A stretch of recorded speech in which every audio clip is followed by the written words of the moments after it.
Well, as you all know, we just reached episode 600. I've been doing this since 2019. I started with my friend Nico, who I wish I could have continued more with him. As you know, he had other things that came onto him, his work, and of course, an involvement with Fist Combat. But that doesn't mean I stop from there. So I'm very proud that I reached this far with episode 600. But what do? We review what events took place. So, right now, I was unable to see New Japan Pro Wrestling. Apparently, it was not uploaded into the New Japan on demand or on the Watch Pro Wrestling Live. I don't know what happened, but I'll make that up whenever they upload it because I'm just don't know exactly what happened. But right now, I just go what I got right now. So we got Hurricane Pro Wrestling, a promotion based out of Texas. They just returned to their venue in Beaumont. A lot of good matches took place, especially three championship matches. And of course, we got Ganbare Pro with Falling Down, which I'm excited to see what took place. And then we got SEAdLINNG with Started 2022. And then finally, we cannot wait to see what's going to take place on AEW Dynamite. And of course, we got some more news updates regarding on Cody Rhodes, his decision why he left AEW, and more surprises are on the way in AEW and many things. So, let's get started with another episode of Deleted Wrestle Zone.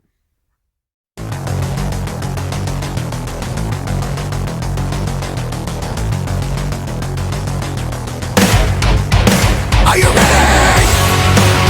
Get up, get up! Get up, get up! Get up, get up! Get up, get up!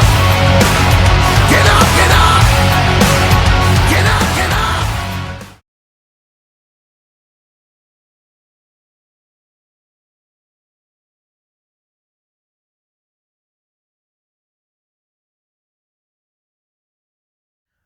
Welcome everybody to Deleted Wrestle Zone. All things that is pro wrestling with AEW, NXT, New Japan Pro Wrestling, Impact Wrestling, the National Wrestling Alliance, various promotions, wrestlers, matches, and championships. I am your host, Jay right here. So, let's begin with Hurricane Pro Wrestling, or just call it Hurricane Pro. This is a promotion based out of Texas, and from what I'm understanding, this promotion has been active for almost 20 years. Now, I never heard of any promotion going that long, but if I have, then I must have been sleeping under a rock. But there's some good matches that took place. The entitlement of this thing is called Return to Beaumont. Now, as you know, the pandemic shut down a lot of the independent promotions. That includes these guys. So it was great to hear that they went back to doing what they do best. So let's get started from start to finish. The first match is for the tag team championships. We got the Born Haters. I don't know why they call it the Bone Haters, and everybody seems they're having a lot of fun with these guys. Uh, we have Matt Wrestler and Mel 5KKKK with their buddy Don Rodrigo by his side, taking on the champions. The Blue Collar Crew consisted of Chris Sidney and Billy Wayne. Now, I don't know who these guys are. They seem like one of those independent wrestlers that are like a bit low, but they are capable. I'm not gonna lie about that. But I'm just gonna skip the whole thing so I can tell you the who won this is the Blue Collar Crew. So I can tell you that on that matter. Now our next match, we have Prince Ahmad. I have to say he came out with a pretty good entrance, kind of like something out of ancient Egypt with the pharaoh and the mask. I'm like, that was pretty cool. I like that. Taking on Don Rodrigo. I'm like, okay, pretty intense.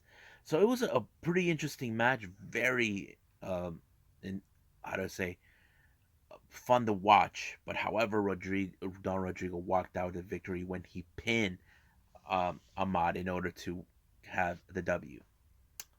Next up, we got Tamaku versus Jordan Jensen. Now, Tamaku and Jordan Jensen, from what the commentators mentioned, these guys were friends, tag team partners, turn bitter enemies. So basically, it's more like who's going to walk out of this one. But however, the referee let them do what they want, basically bringing all the damn weapons, doing all the illegal stuff, low blows and all that. But funnily, it was Tamaku who actually walked out as a victor when he pinned him, when he power slammed him so hard, and allowed him to win the match. Next up, we got of course, Jasmine Allure making her debut here, taking on Gigi Ray. Now, I have seen Gigi Ray on certain occasions, on maybe one or two events by Mission Pro Wrestling. It was really interesting to watch, but um, however, it was Gigi Ray who picked up the victory when she jumped off the turnbuckle, did like some sort of like a two stomp, right, just stomp her right in the face of her jumping off, giving her the with the pin 1, 2, 3, and it was over there. Next up, we got the Ladies Night Out Championship. Now, this particular championship, I talked about it on various Ladies Night Outs events. This one we have the challenger Renee Michelle taking on Evilise, who's the champion. I thought this match was pretty good. Have seen Renee Michelle. She's really, adapting. But however, the match could have gone in Renee Michelle's favor if it wasn't for the interference of Evilise Sicaria friend, Miranda Elise, who just showed up and gave her the helping hand, and that's exactly what she did. She gave her the scorpion kick, and boom, it was over right there. Next up, we have two of the powerhouses. Someone you guys know, Shane Taylor, from formerly of ROH, taking on Ryan Davidson. Was more of a powerhouse match.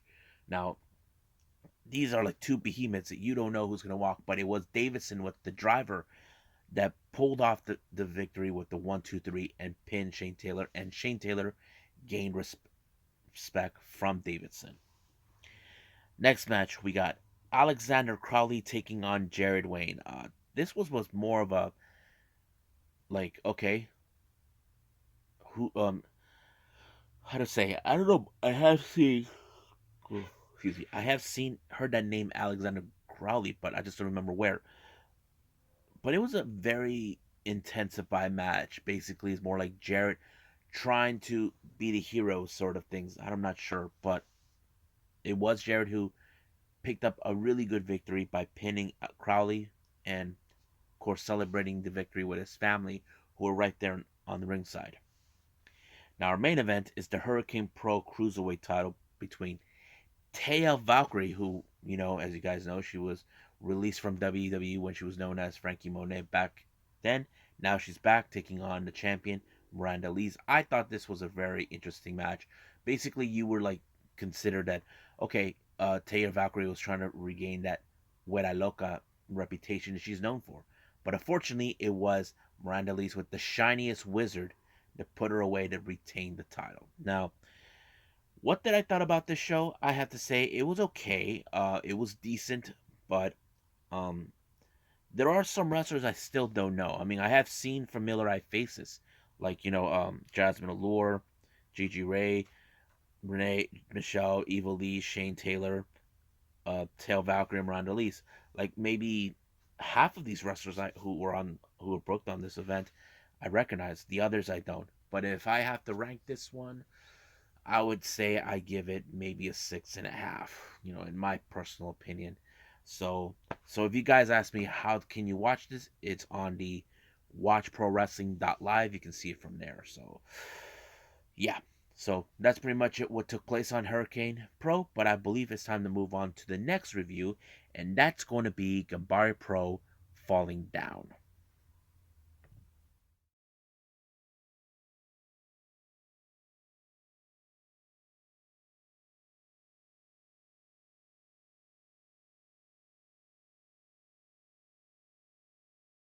Okie dokie. So let's move on with Ganbare Pro with their latest event that happened on the 5th of February of this year, Falling Down. It has 5 matches they added. But before the start of the match, they had a little contract signing. Now, I mentioned this before on previous times when I talk about Ganbare Pro. They just established a brand new championship belt, which is the Spirit of Ganbare World Openweight Championship. This was a title that was sort of an idea that was brought upon until the independent junior heavyweight title was no longer part of the Ganbare Pro promotion until now. So this was something. So his the champion, I think that's his name, Tatsuhito Takaiwa, is being challenged by, of course, Koki Iwazaki. So they both challenge. So basically, we're gonna have a championship title match. This is going to be the first in Ganbare Pro's history having a championship match. So I'm kind of curious and excited to see what how can this be brought upon. As you know, Ganbare Pro did had a championship, but they were never like part of the homegrown Ganbare Pro brand. So we'll see how that plays out. Now, first match we have is a singles competition. We got Kenya Maeda versus Ken Oka. As you know, I love Ken Oka's entrance when he comes out. But Ken Oka, as you know, he is like a bit of a brawler. But every take he tried to do to take out um, Maeda, it didn't work until he finally put him down and rolled him up for the 1, 2, 3. Next up, we got tag team action. We got who was it? Oh yeah, Takahito Kakutori, aka a little funny retarded bunny, teaming up with Jun Tosho to take on Nobuhiro Shimatani and Shigeiro Iri. Now, Kakutori, he's a bit of a wild card. He tries to act like he's fun, he can get away with anything, but when it comes to guys like Shimatani and Iri, don't try to run around in circles with them because they will just stomp you. That's exactly what Shigeiri did. He actually slammed them down until and then rolled them up in order to pick up the victory without Kikatara realizing what just happened. So he didn't see that one coming, one way or the other. Now, this next match was a very interesting one. We have 6-person tag team match. We have Shinichiro Tominaga, Yuri, and Yuna Manaze taking on Shota, Moika Aoi, and Harukaze. Now, Shota and Tominaga came out, and it ended in 5 seconds. It was like a record. However, Harukaze was not happy. I don't know what was that all about. But it was later foretold the reason she was not happy how this match ended is because she wanted to wrestle was because it was her birthday. So basically, Shota kind of ruined it for her. So she demanded that this match restarted. But once again, Shota tries to cut it short. And of course, Harukaze tried to stop it, tried to tell him, let it go, don't worry about it. So basically, it was like, come on, it's her birthday. Come on, let her have her moment. Every wrestler has their moment on their birthday. But fortunately, the end of the match ended with Harukaze pinning Yuri for the match. And of course, post match, she thanked everybody. And all of a sudden, you see Shamatina, Iri, and Otani, they come out. And of course, Ken Oka comes out with the birthday cake. So they all celebrated her birthday, and it was nice. So I think it was real fun. Now, next up, we have is tag team match. We got Mizuki Watase and, of course, the challenger for the Spirit of Ganbare, Koke Iwasaki, versus the 5th Black Tiger and Tatsuhito Takaiwa. Now, you can guess this particular match, this is more of a preview before we get to that championship match.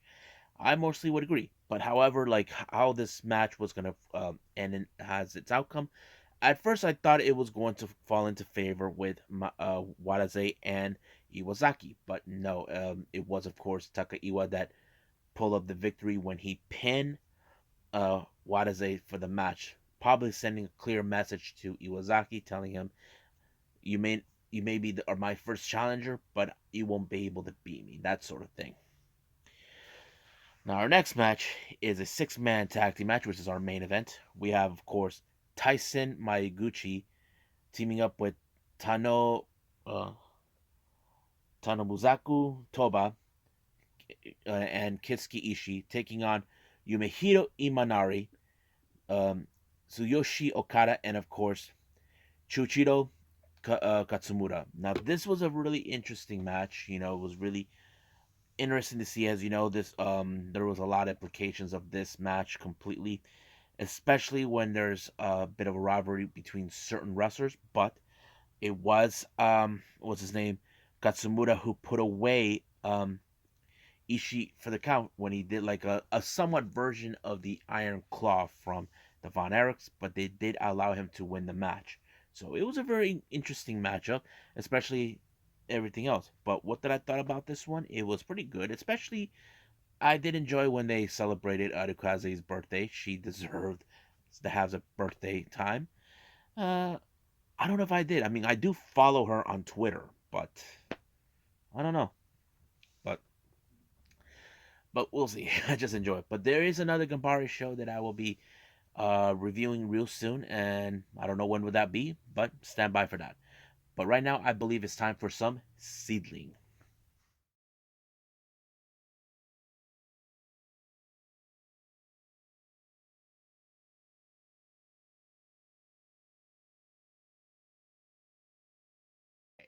So, Yoshi Promotion SEAdLINNG is back this year. As you know, they've been out for since December of 2021. The reason they haven't posted out any new show recently before this particular day, on the 11th of February, was because if you guys been paying attention recently, Nana Takahashi announced that she was stepping away as the president of the company, but at the same time, she will no longer be part of the roster for SEAdLINNG, but she will be saying this will be her final year and will be going back as a freelancer to finish off as a wrestler for the remainder of 2022. So it's kind of unusual for like that to happen, but that's what many happened. That's what happened with Kagetsu before she retired. She went back as a freelancer until she uh, had her final match at Stardom for her retirement. Now this event is called Started 2020. This took place in I believe in Shinkiba First Ring, another venue that we see many of the independent wrestling companies done over over time. Now, first match we got Riko Kaiju taking on Ice Ribbon's Tsukasa Fujimoto. Now, I did not expect uh, Fujimoto to make her appearance there, but it was a pretty good match. But I have this was a very interesting match because I know Kaiju, she's a high speed wrestler, but I look at Fujimoto, she's a bit of a striker and very technical on every level. And you probably would have assumed that would help since uh, Rico is the hometown girl. That means that Fujimoto would lose. No, it went the opposite for this time. It was Fujimoto that picked up the victory by pinning Riko Kaiju.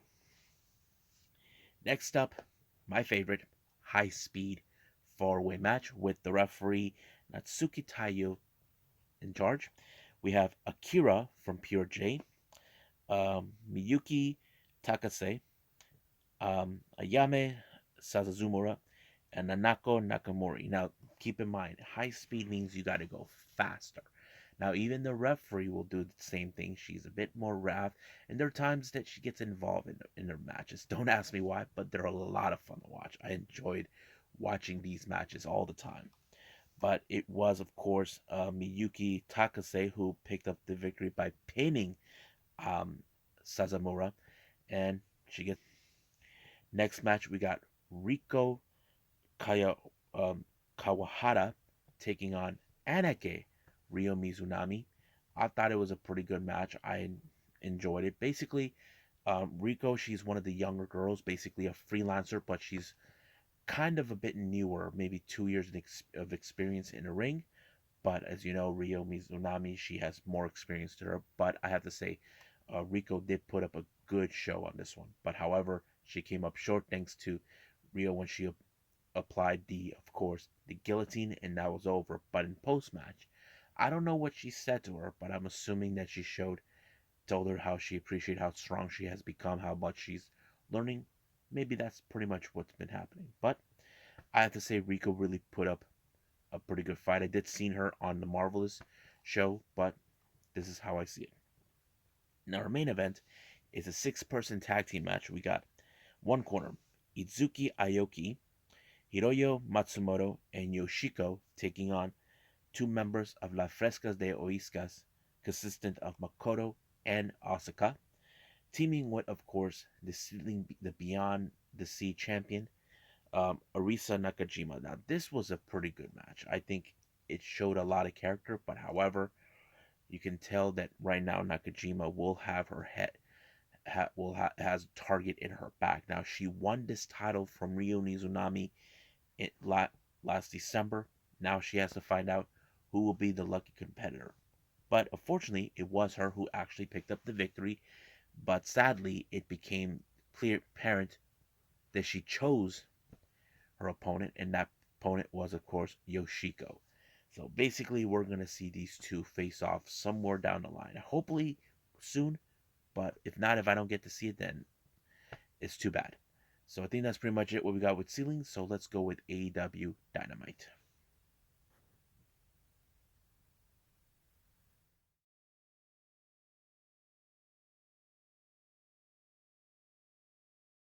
Okay, AEW Dynamite. I have to say the opening was great. It opened up with CM Punk already in the ring, squatting that already sitting down, as usual, being CM Punk that he is. He already basically made his decision what he wants to do to face MJF. He called the time and place. It's going to be, of course, in Orlando, Florida, March 6th in Revolution. But the stipulation of the match, that is the very most interesting part. The kind of match he's asking is, of course, a dog collar match. Now, there's only been one of those matches in AEW's history. This was back in 2020, and it was between Cody Rhodes and the late Brody Lee for the TNT Championship match. Now, however, I like how CM Punk in this particular match played psychological warfare. Basically, he got into CM Punk's head. Not even Punk had anything to say. He just walked away with his tails between his legs. And I thought, wow, that was crazy. But the real question does remain, how would MJF deal with this? He basically, he's, it's like, it's more like, you've been running away from me, MJF. You keep telling everybody I'm running away from you. So basically, that's a lie. So I can't wait for that to happen, but we'll see. Now, as you know, the tag team division is now becoming more exciting. Tony Schiavone interviewed the current AEW World Tag Team Champions, the Jurassic Express, Jungle Boy, and Luchasaurus, along with Christian Cage. Apparently, we may have a three-way tag match for these titles, but however, they're going to pick winners for the Battle Royal for Battle of the Belts 2 and the Casino Tag Royale. I'm like, that's going to be interesting. But the real question remains, who's going to be in it? So that's going to be a lot of fun. But Christian Cage is confident enough to believe that it doesn't matter who will be in it as long as the result it will be the same, that the Jurassic Express will walk out as still AEW World Tag Champions. Now, our opening match we have, of course, is Bryan Danielson versus Lee Moriarty. And I thought this match was pretty good because they have similar styles based on technical techniques, all that stuff. But unfortunately, it was CM Punk, I mean, Bryan Danielson that Daniel Bryan, is it Bryan? Oh, no, Bryan Danielson who picked up the victory. But however, he did ask the fans, was Lee Moriarty pass or a fail? Everybody says he's a pass. But he wanted one thing right now in his mind was an answer from Jon Moxley from a few weeks ago. Moxley comes out with a very interesting promo. The way I think it tells it. He said that he digs the idea, but the one thing that is still holding on his shoulder is the one match that has eluded him, and that match was Daniel Bryanson. Now he wants to challenge him.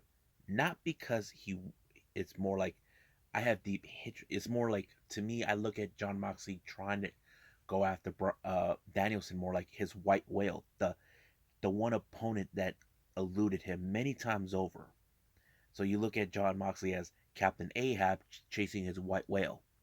So it's like he's not shooting down the idea, but at the same time, he's like, I can't accept this yet until I have my white whale. That kind of makes perfect sense to anybody. Well, it's just an analogy. Hopefully, anybody gets the idea what I'm talking about. Now, as you all know, Keith Lee has been making headways. He did put out a very interesting video. As you know, he's part of the Face of the Revolution match taking place soon. And there are those who considering he could be the fan favorite. I mean, I would say yes. I would like to see him win the TNT title. And if he does that, maybe we'll see him right away go straight for the AEW title in the future. Now, our next match is part of the Face of the Revolution qualifying match. We have Wardlow versus Max Caster. Now, Max Caster, he can say what he wants, but when it comes to Wardlow, you better run or try to avoid him as possible. But fortunately, he got beat up, mayhem, and of course, Bowens is right there by his side with his shenanigans. He even gave Max Caster the chain to ensure it would help him win, but unfortunately, it did not. Caster got 3 Symphony power bombs, and of course, allow him to win in advance. But Bowens did not like that, so he was dumb enough to come out and attack him. But of course, he got Symphony powerbomb too. But once again, the shenanigans by Spears is at it again.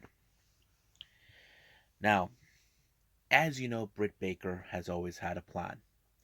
If you guys have been following recently in the rankings, Thunder Rosa is the number 1 rank, and she possibly is the potential threat to Britt Baker's reign. Now, many fans have talked about this before.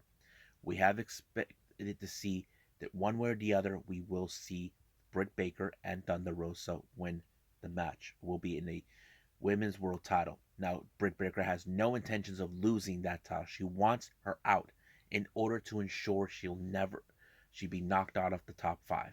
But however, she did tell Martinez to finish her off, but here comes Martin Cove. But Britt Baker said this to Cove: what happens if she doesn't get the job done? His response: finish her. Now, we had a very interesting interview by Hangman Page. As you know, he went through hell and back in that Texas death match against Lance Archer. So the real question is, what's next? But before he says anything, Adam Cole once again shows up, gets in, tried to get in his head. You know, basically, Hangman Page actually threw some shots at him, saying, "What's it like to be in the sideline watching your friends build an empire?" So practically, he does. But here's the thing: Cole does have intentions to become AEW World Champion, but as always, he's always deceiving. He sent Red Dragon to do his dirty work to beat him down. Security tried to separate them, but here comes um, Dark Order to help him. But the best moment happened here is when 10 completely lost it. He beat up the security guards. Even Cole and Red Dragon are like, can't believe what they're witnessing. But it's already been confirmed that this Friday on Rampage, Cole will face against 10. So this is going to be an interesting match. Now our next match is the Inner Circle Showdown. So we have Jake Hager and Chris Jericho taking on Santana Ortiz. But the added bonus, the icing on the cake, Eddie Kingston shows up and he's in the corner of Santana and Ortiz. Now you know this is what irritate Jericho due to the fact that he questions Santana Ortiz. What has they done for him recently? So basically it's kind of like this, but there's a lot of truth to what the story is telling us.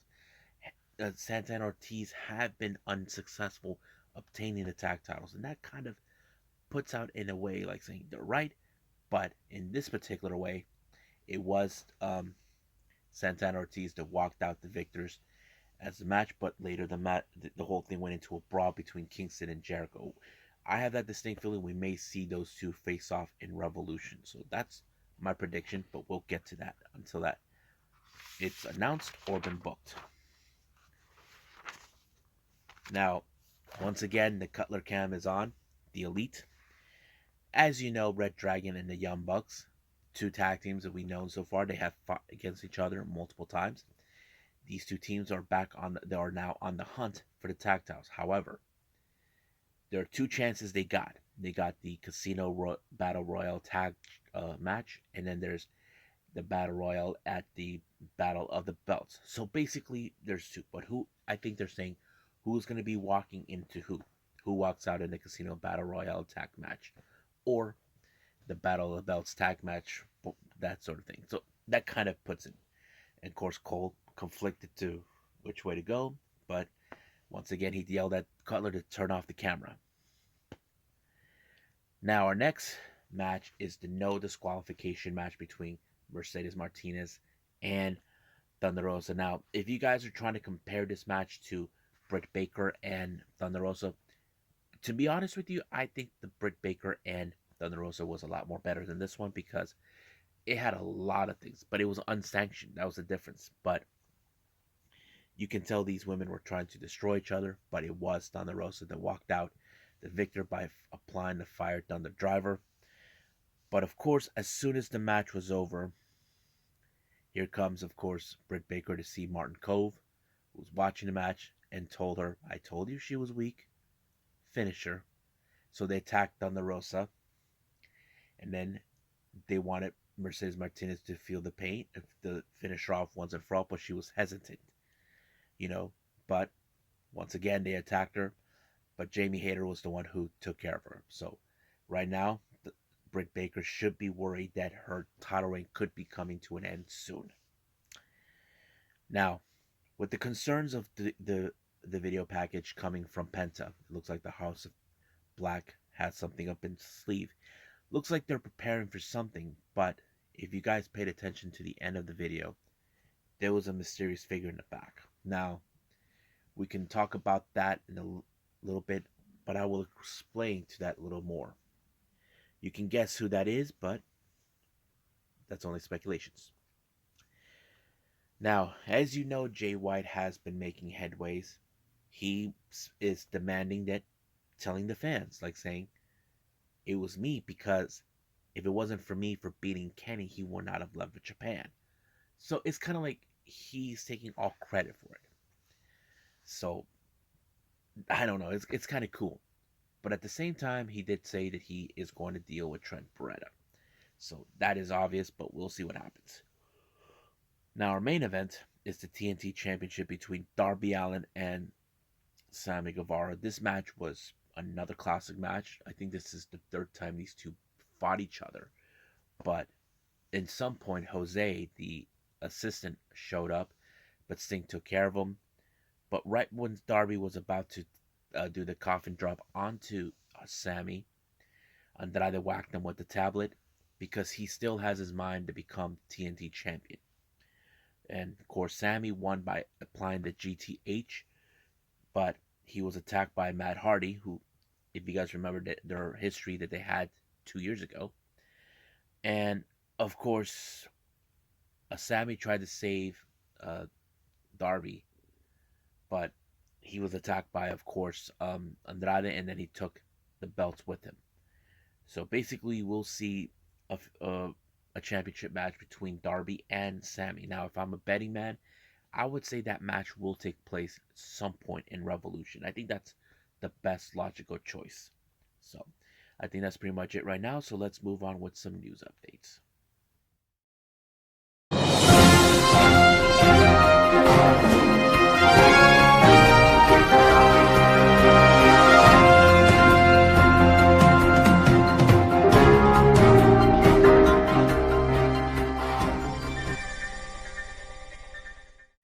Okay, so here are the news updates taking place.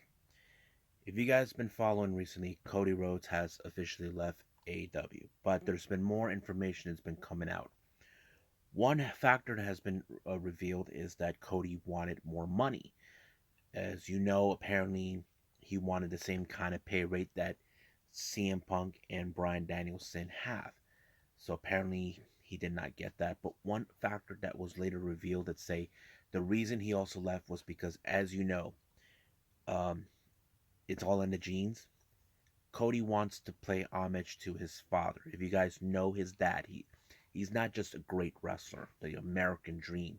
He was also the a booker as well during the NWA days, probably the CW. That's why he did it. You see, I when I look at Cody, I viewed him that he's like his dad. He's a booker and all that, and that would make a lot of sense. He follows in his dad's footsteps. So basically, that's one of the few reasons why he left.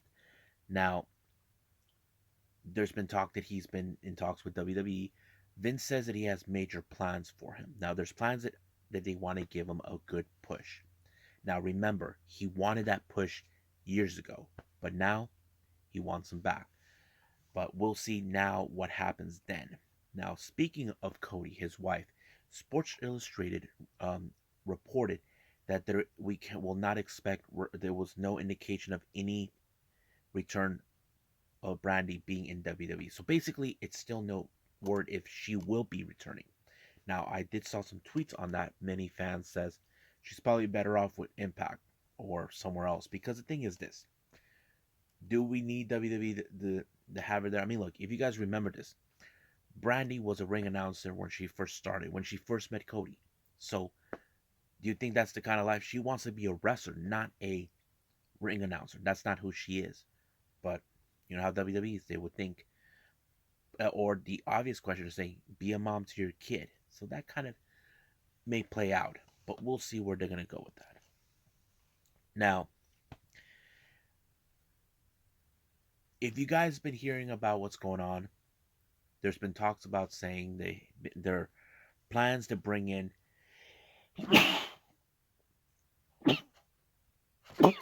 Buddy Murphy, Buddy Matthews into AEW. So there's been talent within AEW talking about that. This thing was been brewing up since January. Now, if you guys did saw on AEW during that segment with House of Black, there was a mysterious figure.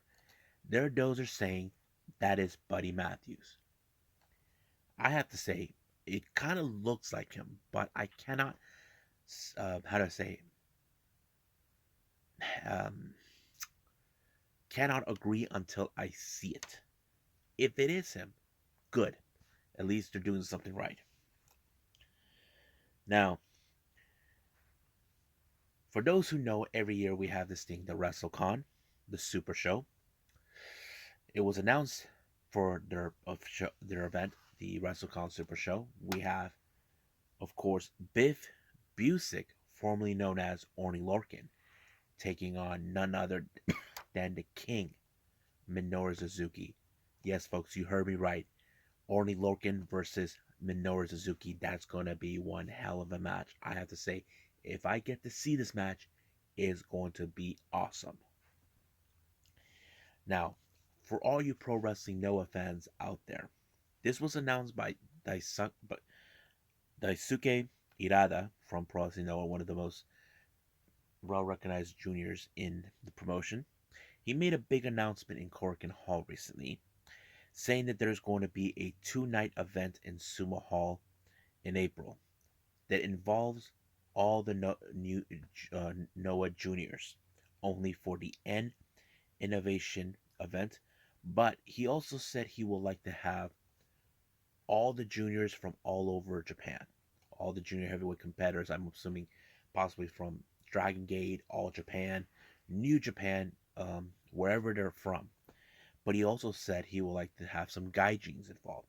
If you guys don't know that term of gaijins, that means foreigners. So basically, he wants to have a 2-night event full of junior heavyweight competitors. Now, if I was Daisuke Rada, I would pay attention to what's going on with the NWA. They're getting back with their junior heavyweight division. I would get those guys too. But we'll see where they're going to go with that. So I think that's pretty much it with the news updates. I believe it's time for me to call it a day. Well, I hope everybody enjoys this episode. Originally, I was supposed to have New Japan Pro Wrestling on this one, but fortunately, it was not even streamed or uploaded onto the NJPW on demand or on Watch Pro Wrestling Live. Not live, actually. But it's okay. If I get to see it, I'll see it at another time, or not. I'll just probably might have no other choice but to skip it from there. But coming up, we have, of course, the MLW. I can't wait to see what's going to take place after the betrayal by Richard Holiday and Alicia Toot hurting and attacking Hammerstone. And then, of course, we got NXT UK. And we cannot forget Impact Wrestling. So, I'll see you guys in the next DWZ time. Same DWZ channel. I must bid all of you adieu. So, goodbye. And have a nice day.